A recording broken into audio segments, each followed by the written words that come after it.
United peoples fellowship UPF ప్రతి ఆదివారం ప్రభాత తెలుగు ఆరాధన ఉదయం 6 గంటల నుండి ఉదయం 9 గంటల వరకు, సాయంకాల తెలుగు ఆరాధన సాయంత్రం 6 గంటల నుండి రాత్రి 9 గంటల వరకు. స్థలం VST function hall, RTC Kalabhavan ఎదురుగా, Baghlingampally road, Hyderabad 5,20,000. Also live on Facebook, YouTube. Zoom meeting ID 9550504718, code 7777. వివరములకు 9550504718, 9030757571. ఆహ్వానించువారు ప్రభువు దాసురాలు జాయ్ చెరియన్ గారు, సీనియర్ పాస్టర్, UPF హైదరాబాద్. ఎలాంటి వాడు? గాడ్ ఈజ్ గ్రేట్ అంటాం కదా. God is great, God is good అని ఎప్పుడు అనాలట మనం. God is great at all times, God is good at all times. అంటే ఆయన గొప్పవాడు. కొందరు వాహనాల మీద రాసుకుంటారు వెనక గాడ్ ఈజ్ గ్రేట్ అని. వాహనాల మీద, ఇంటి గుమ్మం మీద, లేక ఇంటిలో wall hangings God is great అని. అంటే దేవుడు గొప్పవాడు. ఆయన గొప్పతనాన్ని వివరించడానికి కూడా సాధ్యం కాదు. 1000 నామములతో ఆయన గొప్పతనాన్ని మనం వివరిస్తూ ఉన్నాం, ధ్యానిస్తున్నాం, స్తుతిస్తున్నాం. అంటే ఎంత గొప్ప దేవుడు అంటే 1000 నామములకు మాత్రం పరిమితం కాడు. ఆయనను ఎన్ని నామాలతో, కోట్ల నామాలతో స్తుతించినా తక్కువే. ఆయన గొప్పతనాన్ని మనకు వివరించడానికి సాధ్యము కాదు. మనం చేసే కొన్ని ప్రయత్నాలు అంతే, చిన్న చిన్న ప్రయత్నాలు. But God is infinite, God is great beyond anyone's comprehension. మానవుని పరిమితమైన జ్ఞానానికి అతీతుడు, గొప్పవాడు అని అర్థం. 1 యోహాను 4:4లో ఒక మాట ఉంది, చిన్న పిల్లలారా మీరు దేవుని సంబంధులు, మీలో ఉన్నవాడు లోకంలో ఉన్నవాని కంటే గొప్పవాడు కనుక మీరు వారిని జయించి ఉన్నారు. ఏమని సంబోధన ఇక్కడ? యోహాను భక్తుడు చిన్న పిల్లలారా, యూఆర్ లిటిల్ చిల్డ్రన్. ఎందుకంటే ఇంకా దేవుని గొప్పతనాన్ని సరిగ్గా అర్థమే చేసుకోలేదు. అటువంటి మీరు ప్రతిదానికి ఏం భయపడకండి. మీలో ఒకడున్నాడు చాలా గొప్పవాడు, ఈ లోకంలో ఉన్నవాని కంటే గొప్పవాడు. అంటే సాతాను శక్తి కంటే అధిగమించిన గొప్ప శక్తి గల దేవుడు మనలో ఉన్నాడు. యేసు ప్రభువును రక్షకునిగా స్వీకరించిన ప్రతి హృదయంలో కూడా ప్రభువు మరి రాజ్యం ఏలుతున్నాడు. అంటే ఆ యొక్క హృదయాన్ని ఏలుతూ ఉన్నాడు. కాబట్టి తప్పకుండా వారు ఈ లోకంలో గొప్పవారు. ఎందుకంటే మనం ఎలా గొప్పవారం అవుతున్నాం? మన దేవుడు గొప్పవాడు.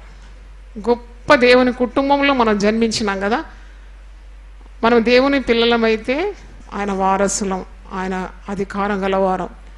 దేవుని పిల్లలకు ఆయన అధికారం ఇచ్చినాడు, ఎందుకంటే ఆయనలో మనం విశ్వాసం ఉంచుతున్నాం.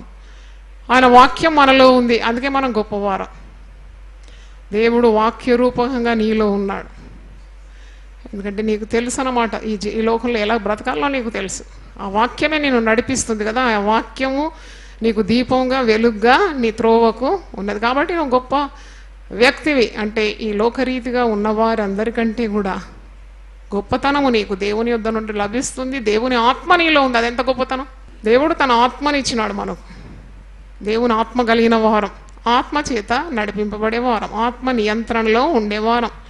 కాబట్టి దేవుని వాక్యము, దేవుని ఆత్మ మనలో ఉంది. కాబట్టి చుట్టంతా చీకటి, చుట్టూ అంధకారం, పాపం, మాలిన్యం ఉన్న దేవుని బిడ్డలంట దేవుని వాక్యం చేత పట్టుకొని మరి వక్ర జనం మధ్యలో జ్యోతుల వలె వారు ప్రకాశిస్తున్నారంట. ఆ వాక్యం ఎక్కడుందో మీకు తెలుసా?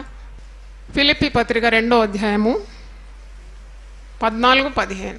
ఫిలిప్పీ 2:14-15. మీరు మూర్ఖమైన వక్రజనం మధ్య నిరపరాధులు, నిష్కళంకులను, అనింద్యులైన దేవుని కుమారులగునట్లు సణువులు, సంశయములు మాని సమస్త కార్యములు చేయడి. అట్టి జనం మధ్యన మీరు జీవవాక్యమును చేత పట్టుకొని లోకమందు జ్యోతుల వలె కనపడుతున్నారు. చప్పట్లు కొట్టి దేవుని స్తుతించండి. అంటే వక్రజనం మధ్యలో, మరి మూర్ఖుల మధ్యలో, అక్రమస్తుల మధ్యలో, మనం చీకటిలో ఉన్న ప్రజల మధ్యలో మనం వెలుగు బిడ్డల వలె జీవవాక్యం పట్టుకొని జ్యోతుల వలె వారి మధ్యలో మనము ప్రకాశిస్తున్నాం. పరిశుద్ధతను చేత పట్టుకోవడానికి ఏం సిగ్గుపడదు. పేపర్లో కప్పి బుట్టలో పెట్టుకొని అసలు నువ్వు ఎక్కడ పోయినా బైబిల్ మంచిగా పట్టుకో. ఎందుకంటే జీవవాక్యం పట్టుకొని నువ్వు లోకానికి ఎలా కనబడుతున్నావు? జ్యోతుల వలె, పెద్ద తార వలె ఉన్నావు అన్నమాట. ఈ పరిశుద్ధ గ్రంథం అంతా వెలుగుతో నిండింది కదా, full of light. God is light. కాబట్టి ఇది దేవుని గొప్పతనం. తన బిడ్డల్ని ఈ విధంగా దేవుడు మరి గొప్ప దేవుడు వారి హృదయంలో నివసిస్తూ వారికి గొప్పతనాన్ని ఇస్తున్నాడు. 147 కీర్తన 5వ వచనం చూడండి. 147:5. మన ప్రభు గొప్పవాడు. మన ప్రభు ఎలాంటి వాడు? గొప్పవాడు. God is great. మన ప్రభు గొప్పవాడు, ఆయన అధిక శక్తి గలవాడు. అందుకే మీలో ఉన్నవాడు ఈ లోకంలో ఉన్నవాని కంటే గొప్పవాడు. ఆయన జ్ఞానమునకు మితి లేదు. దేవుని స్తోత్రం. There is no limit to his wisdom. ఆయన శక్తికి అంతము లేదు, ఆయన జ్ఞానమునకు అంతము లేదు. కాబట్టి ప్రభువు గొప్పవాడు. ఆయన ఎంత గొప్పవాడు. 8వ వచనంలో 146 8వ వచనం చూడండి. ఆయన బంధింపబడిన వారిని 7 నుండి చదువుతున్నాను. ఆయన ఎన్నడూ మాట తప్పని వాడు, బాధపరచబడు వారికి ఆయన న్యాయం తీర్చును, ఆకలిగా ఉన్న వారికి ఆహారం దయచేయును. యెహోవా బంధింపబడిన వారిని విడుదల చేయును. యెహోవా గుడ్డివారి కన్నులు తెరవజేయువాడు. యెహోవా కృంగిన వారిని లేవనెత్తువాడు. యెహోవా నీతిమంతులను ప్రేమించువాడు. యెహోవా పరదేశులను కాపాడువాడు. ఆయన తండ్రి లేని వారిని విధవరాండ్రను ఆదరించువాడు. గొప్పవాడు కాబట్టి ఈ కార్యాలన్నీ చేయగలడు. ఈరోజు నీ పరిస్థితి ఎలాగున్నా ప్రభు గొప్పవాడు. God is great. ఆయన ఈ కార్యాలన్నీ చేయగలడు. ఇంకా ఆయన ఏమేమి చేయగలడు ఇవన్నీ కూడా వాక్యంలో ఈ 147వ కీర్తనలో ఉంది. 13, 14 చూడండి. ఆయన నీ గుమ్మముల గడియలను బలపరిచి ఉన్నాడు. నీ మధ్యన నీ పిల్లలను ఆశీర్వదించి ఉన్నాడు. నీ సరిహద్దుల్లో సమాధానము కలగజేయువాడు. ఆయన మంచి గోధుమలతో నిన్ను తృప్తిపరచువాడు. ఆయన గొప్పవాడు అనే నామంతో నీవు దేవుని సన్నిధిలో ప్రార్థన చేయాలి. అందుకే భక్తులు ప్రార్థించినప్పుడు అబ్రహాం అయినా మోషే అయినా దుమ్ము ధూళితో సమానులైన మాకు అని ప్రార్థన చేస్తారు. అంటే we are nothing lord before your greatness. నీ గొప్పతనం ముందు మేము ఏమాత్రము పనికిరాని వారం అని తగ్గించుకొని ప్రార్థన చేయడం మనం మరి గమనిస్తూ ఉన్నాం. ఆయన గొప్ప దేవుడు. ఆయన ఎంత గొప్ప దేవుడు. ఒక పాట పాడతాం కదా, గొప్ప దేవుడు. ఆయన ఎర్ర సముద్రమును పాయలు చేసినాడు. గాలి సముద్రాన్ని ఒక్క మాటతో గద్దింపగా అది అణిగి మిక్కిలి నిమ్మళమైంది. గొప్ప దేవుడు, ఆశ్చర్య కార్యాలు చేసే దేవుడు. ఆయన నక్షత్రముల సంఖ్యను నియమించినాడని 147వ కీర్తన 4వ వచనంలో. ఆయనకు అన్నీ తెలుసు అన్నమాట. Omniscient god, omnipresent god, omnipotent god. ఆయనకు అన్నీ తెలుసు. అంత శక్తిగల దేవుడు, సర్వవ్యాపి, సర్వజ్ఞాని. నక్షత్రముల సంఖ్యను ఆయన నియమించి ఉన్నాడు. 147 4వ వచనం. ఇంతవరకు కూడా నక్షత్రముల సంఖ్య ఎవరికి నియమించడానికి తరం కాదు. ఎందుకంటే కోట్లాను కోట్ల నక్షత్ర గెలాక్సీ అంటారు ఒక్కొక్కటి. దాంట్లో ఎన్నో కోట్లు ఉంటాయి నక్షత్రాలు. ఎవరికి సాధ్యం కాదు నక్షత్రాల సంఖ్య నియమించడానికి. ఒక నక్షత్రం ఈ భూగోళం కంటే ఎన్నో రెట్లు పెద్దగా ఉంటుంది. అలాంటివి కోట్లు ఇంతవరకు ఎవరు లెక్కించలేదు. కానీ గొప్ప దేవునికి ఆ నక్షత్రములను ఒక్కొక్కటి కూడా ఆయన లెక్క పెట్టగలడు. ఆయన సంఖ్యను నియమించి ఉన్నాడు. వాటన్నిటికీ ఏం పెడతాడట ఆయన? హల్లెలూయా, చప్పట్లు కూడా దేవుని ఇస్తాడు. వాటన్నిటికీ పేర్లు పెడతాడు. ఆ పేర్లన్నీ ఆయనకు గుర్తుంటాయి. అంటే హి సచ్ ఏ గ్రేట్ గాడ్. ఎప్పుడైనా నీ సమస్య దేవుని సన్నిధిలో ప్రార్థన చేసినప్పుడు ఆ సమస్య తప్పకుండా గొప్ప దేవుని దగ్గర ఆ సమస్య ఎలాగైపోతుంది? చిన్నగా అయిపోతుంది అన్నమాట. అంటే he such a great God. అందుకే అంటాడు, నేను సర్వశక్తుని దేవుడు, ఆయన దేవుడు అని, నాకు అసాధ్యమైనట్టు ఏదీ లేదు. అంటే నీ ఏ సమస్య అయినా అది గొప్ప దేవునికి సాధ్యమే అన్నమాట. You can just solve that problem. నీకు అది చాలా గొప్పగా ఉంటుంది ఆ సమస్య. కానీ దేవుని దృష్టిలో ఆ సమస్య చాలా దుమ్ముతో సమానం అన్నమాట. అది ఆయనకు గొప్పది కాదని. దేవుడే గొప్ప దేవుడు కాబట్టి ఆయన ప్రతి కార్యము మరి నెరవేర్చగలడు. ఎప్పుడు మేము ఫ్లైట్లో పోయినప్పుడు నాకు ఎప్పుడు అదే దేవుని స్తుతిస్తాను. కింద ఉన్నప్పుడు పెద్ద పెద్ద బిల్డింగ్స్ ఇట్లా తల పైకెత్తి చూడాలి కదా. కానీ ఒక్కసారి మీదికి వెళ్ళిపోయిన తర్వాత అసలు ఇవి కనబడదు. ఒక షీట్ పరిచినట్టు ఉంటుంది అంతే. అంటే మొత్తం అది కనబడనమాట. అంటే గొప్ప దేవుడు ఎలాగ ఉంటాడు. కొద్దిగా హైట్ పోగానే ఇవన్నీ అసలు కనబడడం లేదు. అంటే ఆ గొప్పతనం, దేవుని గొప్పతనం ఎంత గొప్పది. మనం ప్రార్థన చేసినప్పుడు మనకు ఎంత విశ్వాసం ఉండాలి కదా. ఒక రోగము నయం కావాలంటే డాక్టర్ అంటాడు నాకు వల్ల కాదు, కానీ గొప్ప దేవునికి అది సాధ్యం. తన బిడ్డలు ప్రార్థన చేసినప్పుడు, మొరపెట్టినప్పుడు, కన్నీళ్లు గార్చినప్పుడు ఆయన ఎలాగ దిగొస్తాడు అని ఒక మాట ఉంది. ఆ మాట మీకు జ్ఞాపకం చేస్తాను. ఆ గొప్ప దేవుడు ఆకాశము వంచి దిగొచ్చేస్తాడు. యెషయా 64 మొదటి 2 వచనాలు. యెషయా 64 ఫస్ట్, గగనము చీల్చుకొని నీవు దిగి వచ్చేదవు గాక. అంటే తన బిడ్డలు మొరపెట్టేటప్పుడు ఆయన ఆకాశాన్ని చీల్చుకొని వచ్చేస్తాడు. గొప్ప దేవుడు కదా. నీ సన్నిధిని పర్వతములు ఏమవుతుంది, తత్తరెళ్ళిపోతుంది. పెద్ద పెద్ద పర్వతాలు, మనకు అది పర్వతాలుగా ఉంటుంది. ఆ పర్వతాలన్నీ కూడా ఆ ఉండే స్థానం తప్పి తత్తరెళ్ళిపోతుందంట. నీ శత్రువులకు నీ నామం తెలియజేయటకై అగ్ని గచ్చ పొదలను కాల్చు రీతిగా, అగ్ని నీళ్లను పొంగజేయు రీతిగా నీవు దిగి వచ్చేదవు గాక. అంటే దేవుని బిడ్డలు అంగలార్చి ప్రార్థన చేసినప్పుడు దేవుడే దిగి వచ్చేస్తాడు. ఆయన గొప్పతనం అంతది. ఆయన గొప్ప కార్యాలు చేస్తాడు. యోబు 37:5 చూడండి. జోబ్ 37:5, దేవుడు ఆశ్చర్యముగా ఉరుము ధ్వని చేయను, ఆయన మనము గ్రహింపలేని గొప్ప కార్యములను ఆయన చేయను. దేవుని స్తోత్రం, హల్లెలూయా. నువ్వు అనుకుంటావు ఇది కాదేమో అది కాదేమో, అలాగే ఎప్పుడు దేవుని సన్నిధిలో అనుమానంతో రావద్దు.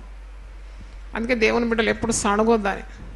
ఎందుకంటే ఎప్పుడు నీ నోటిలో ఏముండాలి, స్తుతి స్తుతి, గొప్ప దేవుడు గొప్ప దేవుడు, ఏ కార్యమైనా చేయగలడు. ఆయన సంతానము లేని దానికి సంతానం ఇవ్వడా? గొడ్రాలంట 7 పిల్లలను కంటుందండి. చప్పట్లు కొట్టి దేవుని స్తుతించండి.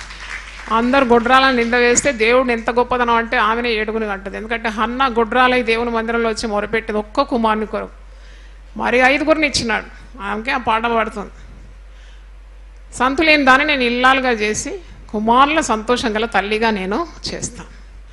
వివాహం అవుతలేదు, కలవరపడకుండా ప్రార్థన చేస్తే గొప్ప దేవుడు మంచి వ్యక్తిని నీ జీవితంలోకి చేయలేడా? చేస్తాడు, తప్పకుండా చేస్తాడు. ఒక ఉద్యోగం ఇవ్వలేడా? ఆ కాకి కావు అంటే ఆహారం వెంటనే ఇస్తున్నాడు కదా. ఆయన రూపంలో నిన్ను సృజించుకొని ఆయన ఊపిరి నీలో ఊదినాడు. నువ్వు ఆయన బిడ్డవు కదా, నీకు ఒక రక్తం ఇచ్చిన ప్రభువు నీకు ఒక ఉద్యోగం ఇవ్వడా? మీరేమంటారు?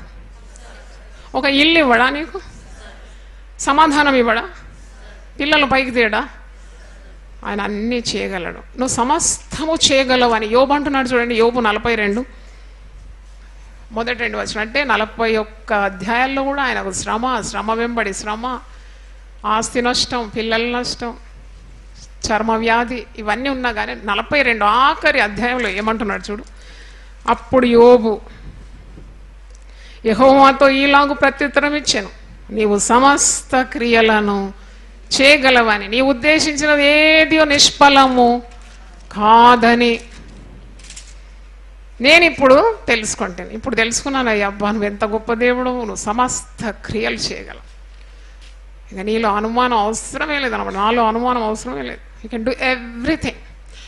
ఆయన సమస్త క్రియలు చేయగలడు. ఆయన ఉద్దేశించిన కార్యాలు ఏది కూడా నిష్ఫలము కాదు. ఊరికే పిచ్చి పిచ్చి భయాలన్నమాట. అయ్యో నాకున్న దీవెనలు పోతాయేమో, వాళ్ళు అడ్డొస్తారేమో, వాళ్ళు మంత్రం చేస్తారా, తంత్రం చేస్తారా, వాళ్ళది కాకుండా చేస్తారా. నీకు దేవుడు ఏదన్నా నియమిస్తే అది ఎవరి వశం? అది నీకు చెందకుండా చేయడానికి. ఆయన కార్యము చేయగా దాన్ని త్రిప్పివేయగలవాడు ఎవడున్నాడని 43 యెషయా గ్రంథంలో ఆ మాట ఉంది. అది కూడా గుర్తు చేస్తాను. యెషయా 43 తీయండి. ఆయన కార్యము చేయగా త్రిప్పివేయగలవాడు ఎవడున్నాడు? 13వ వచనం. ఈ దినం మొదలుకొని నేనే ఆయన నా చేతిలో నుండి విడిపించగలవాడు ఎవడు లేడు. నేను కార్యము చేయగా త్రిప్పివేయవాడు ఎవడు? దేవుని స్తోత్రం, హల్లెలూయా. నాకు చాలా సంతోషం. మన సంఘంలో వాగ్దానాలు ధ్యానిస్తాం, నామాలు ధ్యానిస్తాం. ఎంతో శక్తి. ఇది మొత్తం వాగ్దానాలు అన్నమాట. అంటే వాగ్దానాలు ఎవరు చేసినారు? చిన్న వ్యక్తి చేసినాడా? గొప్ప దేవుడు చేసిన గొప్ప వాగ్దానాలు. దేవుని స్తోత్రం, హల్లెలూయా. నేను నిన్ను విడిపించేదను అంటే గొప్ప దేవుడు పలికిన మాట. నేను నీ కట్లను త్రెంపేదనంటే గొప్ప దేవుడు పలికిన మాట. నిన్ను ఐశ్వర్యవంతునిగా చేస్తానంటే గొప్ప దేవుడు పలికినాడు. నా పేరట ఏదడిగినా నేను చేస్తానంటే గొప్ప దేవుడు పలికిన మాట. మీ ప్రతి అక్కర నేను తీరుస్తానంటే అది ఎవరు చెప్పిన మాట? అది గొప్ప దేవుడు చెప్పిన మాట. దేవుని స్తోత్రం, హల్లెలూయా. కాబట్టి పిరికితనం తొలగించుకోవాలి. ఈ గ్రంథం నువ్వు చేతులు పట్టుకున్నావంటేనే వేల కొలది వాగ్దానాలను నీవు స్వతంత్రించుకున్నావు, నమ్ముతున్నావు అని అర్థం. ఇది పట్టుకొని ఇంకా మళ్ళీ అనుమానం, సంశయం, బాధ ఇవన్నీ ఉండకూడదు అంతే. కనుక గొప్ప దేవుడు అనే నామము మనము ధ్యానించినాం. మరి ఒక నామం 223 జ్ఞానము, ఆయన పేరు అన్నమాట. ఆయన జ్ఞానమై ఉన్నాడు, ఆయన జ్ఞానం ఇస్తాడు. అదొక మాట అయితే, ఒక వంత అయితే. ఆయనే జ్ఞానం అంటే హీ హిమ్సెల్ఫ్ ఇస్ విజ్డమ్. చప్పట్లు కొట్టి దేవుని స్తుతిద్దాం. Hallelujah. He himself is wisdom. అందుకే సవాలు యాకోబు 1:5 మీలో ఎవరికైనా జ్ఞానం కొదువుంటే వాడు నన్ను అడగాల. నేను ఎవ్వరికి నీ కొదువ చేయను, అందరికీ ఏం చేస్తాను, ధారాళంగా జ్ఞానం ఇస్తాను. దేవుని స్తోత్రం. యెహోవా ఆత్మ జ్ఞాన వివేకము గల ఆత్మ, తెలివి వివేచన పుట్టించు ఆత్మ అతని మీద ఉండాను. నేను ఈ మాట నిన్న చెప్పిన వారికి, జ్ఞానం అడిగి పొందుకోవాలా, సామర్థ్యం అడిగి పొందుకోవాలి. ఆయనే జ్ఞానం కదా.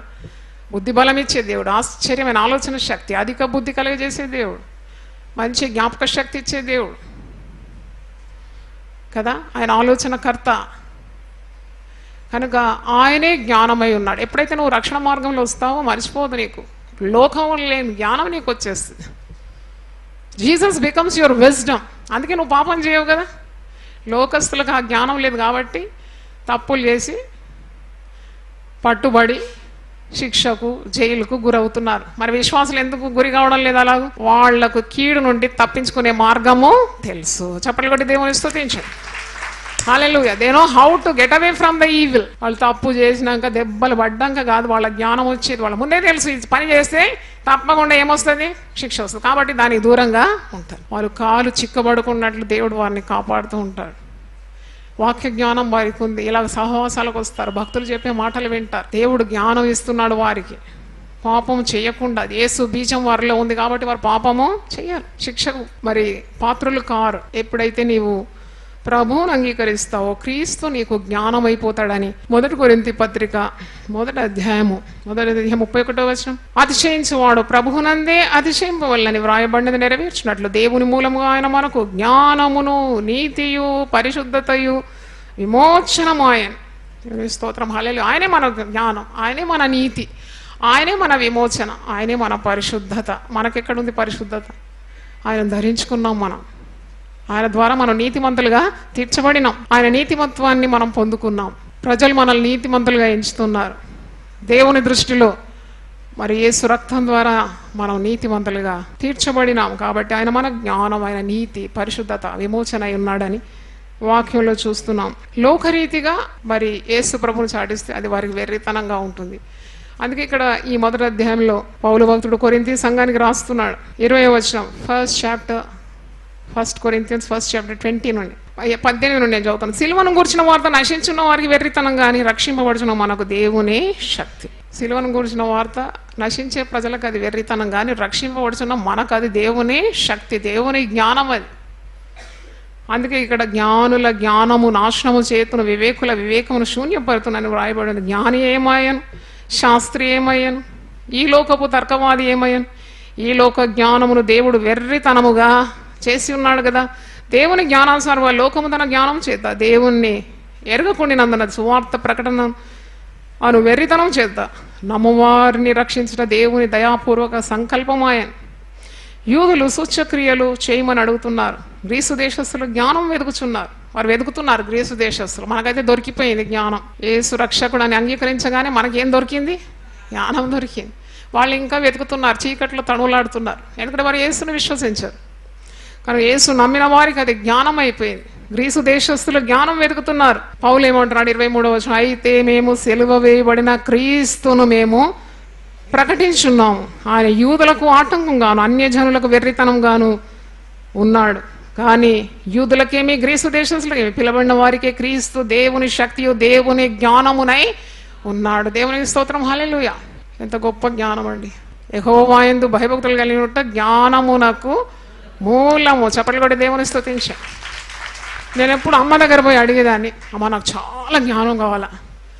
సొలొమోనుకు జ్ఞానం ఉంది కదా, అంతకంటే జ్ఞానం కావాలంటే అమ్మ తల మీద చేయబెట్టి బిడ్డకు దేవుని భయం దయచేయమని ప్రార్థన చేసి, నేనన్నా అడిగింది ఒకటి, నువ్వు చేసింది ఒకటి. ఏంటి నేను జ్ఞానం అడిగితే దేవుని భయం అన్నావు ఎందుకు?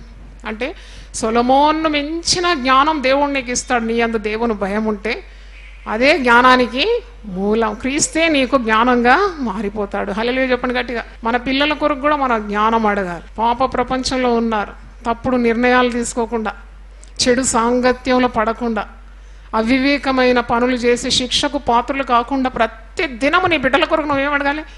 జ్ఞానం దయచే. జ్ఞానం అంటే దేవుని భయం అన్నమాట, చెడుతనాన్ని విసర్జించడం. క్రీస్తే జ్ఞానం కనుక క్రీస్తును రక్షకుడిగా అంగీకరిస్తే ఎంత లాభము, ఎంత జ్ఞానం అని మనకు అర్థమవుతుంది. తల్లులు పిల్లల కొరకు ప్రార్థించినప్పుడు జ్ఞానమైన క్రీస్తు దగ్గర మొరపెడుతున్నారు అన్నమాట. నా పిల్లవానికి జ్ఞాపక శక్తి లేదు, చదివితే మర్చిపోతాడు, ఎప్పుడు ఫెయిల్ అవుతున్నాడంటే క్రీస్తు జ్ఞానం అన్నమాట. క్రీస్తుని అడుగుతున్నాం. బుద్ధి జ్ఞాన సర్వ సంపదలు ఆయన యందు గుప్తములై ఉంది. దేవుని స్తోత్రం, హల్లెలూయా. యెహోవాయే జ్ఞానం ఇచ్చేవాడు కనుక జ్ఞానము ఆయన క్రీస్తు, మరి ఆయనే నీకు రక్షకుడుగా నీ హృదయంలో ఉన్నాడని మర్చిపోకూడదు. యాకోబు పత్రికలో ఒక మాట ఉంది చూడండి, 3వ అధ్యాయము 13 నుండి 18. James 3rd chapter 13 to 18.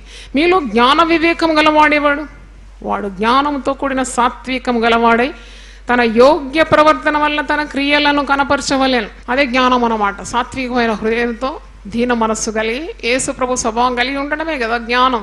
ఆయన పేరే జ్ఞానం కదా. గర్వము, అహంకారము, కోపము, ఈర్ష, పగ ఇవన్నీ పెట్టుకుంటే నువ్వు సాతాను సంబంధి అన్నమాట. ప్రభు స్వభావాలు నీలో ఉండాలి. అది జ్ఞానమైన క్రీస్తు. అదే జ్ఞానం. యోగ్యమైన ప్రవర్తన, సాత్వికము, మంచితనము ద్వారా నీ క్రియలను కనపరుస్తావు. అలాగే అయితే మీ హృదయంలో సహింపనలవి అవసరమును వివాదం ఉంచుకున్న వారైతే అతిశయపడవద్దు, సత్యమును విరోధము అబద్ధమాడవద్దు. ఈ జ్ఞానము పైనుండి దిగి వచ్చినది కాక భూ సంబంధమైనది, ప్రకృతి సంబంధమైన దయ్యముల జ్ఞానం వంటిది అయి ఉన్నది. జ్ఞానం 2 రకాలు, ఒకటి పైనుండి వచ్చే జ్ఞానం, ఇంకోటి భూ సంబంధమైన జ్ఞానం. మరి జ్ఞానమై ఉన్న క్రీస్తు నీకు పైనుండి వచ్చే పవిత్రమైన జ్ఞానాన్ని ఇస్తున్నాడు. ఈ లోకరీతిగా ఉన్న జ్ఞానము దయ్యముల జ్ఞానం అంట. ఈ లోకరీతిగా ఉన్న జ్ఞానము ఎవడైనా నేను తిడితే తిరిగి తిట్టమంటది, కొత్త కొత్త తిట్లు తిరిగి తిట్టాలంట, కీడుతోటి జయించాలంట. కానీ పైనుండి వచ్చే పవిత్రమైన జ్ఞానం అంటుంది, వీడిని ఎవరైనా ద్వేషిస్తే వారి కొరకు ఏం చేయి? ప్రార్థన చేయి. హింసించే వారిని దీవించు, శపించే వారిని కూడా నువ్వు దీవించు. కీడుకు ప్రతి కీడు చేయదు, కీడు మేలు చేత కీడును చేయి. ఇదేం జ్ఞానం? ఇది పైనుండి వచ్చే పవిత్రమైన పరిశుద్ధమైన జ్ఞానం, క్రీస్తు జ్ఞానం అన్నమాట. అర్థమైతే ఒకసారి హల్లెలూయా చెప్పండి గట్టిగా. అంటే ఈ లోక సంబంధమైనది దయ్యముల జ్ఞానం, అది ప్రకృతి సంబంధమైనది. దయ్యముల జ్ఞానం వంటిదై ఉన్నది. ఏలైనగా మత్సరము, వివాదము ఎక్కడ ఉండునో అక్కడ అల్లరియు ప్రతి నీచ కార్యం ఉండును. కుటుంబములు ఎందుకు కలహాలు ఎక్కువైతాయంటే అక్కడ ఒకవేళ జ్ఞానం కలిగిన స్త్రీ ఉంటే అన్ని మేనేజ్ చేస్తుంది, చక్కగా మేనేజ్ చేస్తుంది. భర్తను మేనేజ్ చేస్తుంది, పిల్లలను మేనేజ్ చేస్తుంది, ఇంట్లో నెమ్మది తెస్తుంది. ఎందుకంటే ఆమెకి ఎవరి జ్ఞానం ఉన్నది? దేవుని జ్ఞానం ఉంది. క్రీస్తు ఆమెలో ఉన్నాడు. భర్త ఒక మాట ఇచ్చి చిలికి వాన ఏమైందంటే గాలిగా మారిపోయినట్టు అలా కాకుండా ఏదన్నా వచ్చిందంటే వివాదం, దాన్ని అణిచివేయడానికి ఆ స్త్రీకి జ్ఞానం ఉంటుంది, లేక ఆ పురుషునికి జ్ఞానం ఉంటుంది. వివాదానికి దిగరు అన్నమాట, పెద్ద కలహానికి దిగరు, వెంటనే దాన్ని సద్దుమడేటట్టు చేస్తారు అన్నమాట. జ్ఞానం, దేవుని జ్ఞానం. మృదువైన మాట క్రోధమును చల్లార్చు, నొప్పించు మాట కోపమును రేపుతుందట. మంగలి కత్తిలా ఉంటుందంట కొందరి నాలుక. అబ్బో, ఆ నాలుకతో వారు వాదించే వాదనలు. కాబట్టి ఇక్కడ పైనుండి వచ్చే జ్ఞానం కొరకు నువ్వు అడగాలి. ఎక్కడ మత్సరం, వివాదము ఎక్కడ ఉండను అక్కడ అల్లరియు ప్రతి నీచ కార్యం ఉండును. అల్లర్లు ఉండొద్దు అసలు. సంఘంలో అల్లర్లు అనేది ఉండొద్దు. పులిసిన పిండి కొద్దిగా అయినను ముద్దంతా ఏం చేస్తుంది? అది పులియ కొడుతుంది. వివాదాలు, కలహాలు అన్ని సంఘాలు అలాగే పాడైపోతుంది. కాపరికి ఎదురుకు తిరుగుతారు, తోటి విశ్వాసులతో కుస్తీ పడతారు. అందుకొరకైనా సంఘం అంటే క్రీస్తు శరీరం కదా, ఆ శరీరంలో గాయాలు రేపుతారా? ఆ క్రీస్తు అనే శరీరం అనేకులకు శాంతికి నిలయంగా ఉండాలి. వచ్చేవారికి ఆదరణ కావాలి, వచ్చేవారికి గాయాలు కట్టాలి, వచ్చేవారికి యేసుని గురించి ప్రకటించాలి, క్రీస్తు ప్రేమను వెదజల్లాలి. అలాగుండాలి సంఘాలు. కానీ అంటే అది కలహానికి చోటు ఉండకూడదు. అది తప్పకుండా నేను నమ్ముతున్నాను. దేవుని మహాదయ వలన 22 సంవత్సరాలు నడిపించగలిగినాను. ఇంకా గొంతులో ఊపిరినంత వరకు దేవుని చిత్తం నెరవేర్చడానికి సిద్ధంగా ఉన్నాను. దేవుని స్తోత్రం. అంటే అదే దేవుని చిత్తం. దేవుని పై నుండి వచ్చే జ్ఞానం. అక్కడ కలహాలు ఉండవు, కయ్యాలు ఉండవు, అక్కడ వాగ్వాదాలు ఉండవు, అక్కడ ప్రేమ, సంతోషం, సమాధానం, దీర్ఘశాంతం, విశ్వాసం, సాత్వికం, దయాళుత్వం, మంచితనం, ఆశానిగా ఇవన్నీ ఉంటాయి ఫలాలు. కనుక ఇక్కడ మత్సరం ఉన్నది. మత్సరం ఉన్న చోట యేసు ప్రభు జ్ఞానము లేదని అర్థం. అక్కడ అల్లరి, ప్రతి నీచ కార్యం ఉంటుంది. అయితే పైనుండి వచ్చే జ్ఞానం చూడండి. అయితే పైనుండి వచ్చు జ్ఞానం మొట్టమొదట పవిత్రమైనది. దేవుని స్తోత్రం. హల్లెలూయా. ఏ నామం ధ్యానిస్తున్నాం ఇప్పుడు?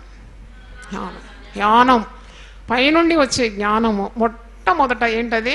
పవిత్రమైంది, పరిశుద్ధమైంది. తరువాత సమాధానకరమైంది, మృదువైనది, సులభముగా లోబడునది, కనికరంతోనూ మంచి ఫలంతోనూ నిండుకొనినది, పక్షపాతమైనను వేషధారణను లేనిది అయి ఉన్నది, నీతి ఫలము సమాధానం చేయవారికి సమాధానము విత్తబడం. ఎన్ని కార్యాలు ఉంది కదా. అది పవిత్రమైంది, అది సమాధానకరమైంది, అది మృదువైనది, అది సులభముగా లోబడునది, కనికరంతో మంచి ఫలములతో నిండుకొన్నది, పక్షపాతం లేదు, వేషధారణ లేనిది, పవిత్రమైన ప్రేమ, పవిత్రమైన జ్ఞానం. అది పైనుండి వచ్చే జ్ఞానం. పైనుండి వచ్చే జ్ఞానంతో మనం నింపబడితే సంఘంలో సమాధానం, కుటుంబంలో సమాధానం, ఉద్యోగ స్థలంలో సమాధానం, చిన్న చిన్న యేసు ప్రభు రూపాలుగా మారిపోతాం. అంటే యేసు గుణాలు అన్నీ కదా. యేసు జ్ఞానం అయిపోతే యేసు గుణాలే నువ్వు లోకానికి ప్రదర్శిస్తావు కదా. కనుక మరి ఈ నామంలో మనం దీవింపబడాలి. ఒక తల్లి చాలా జాగ్రత్తగా పిల్లలతో మాట్లాడాలి.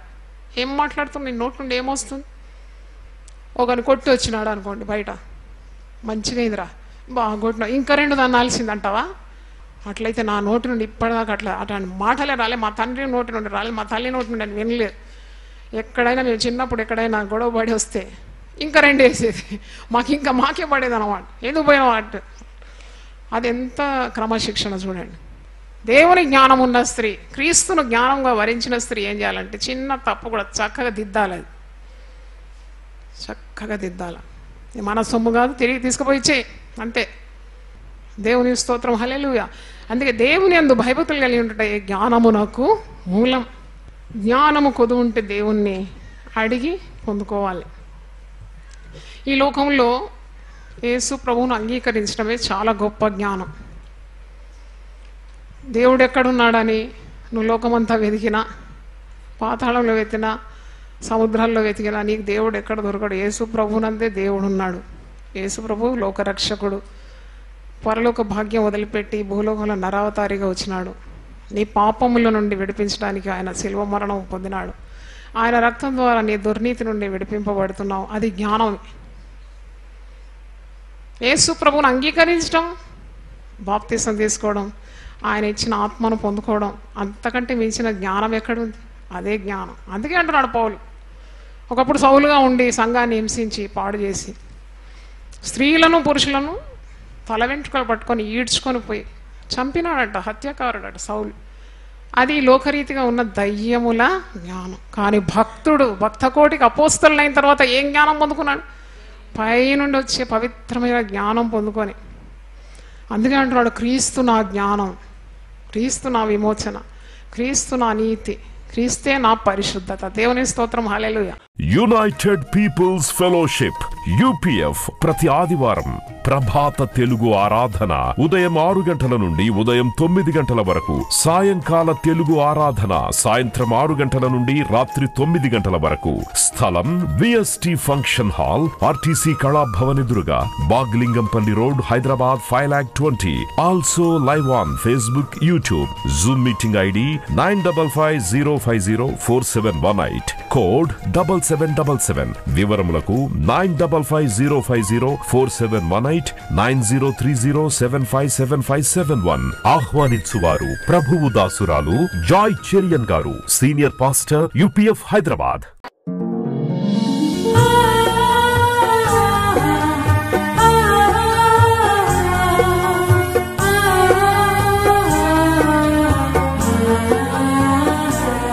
నీ ధనము నీ ఘనము ప్రభు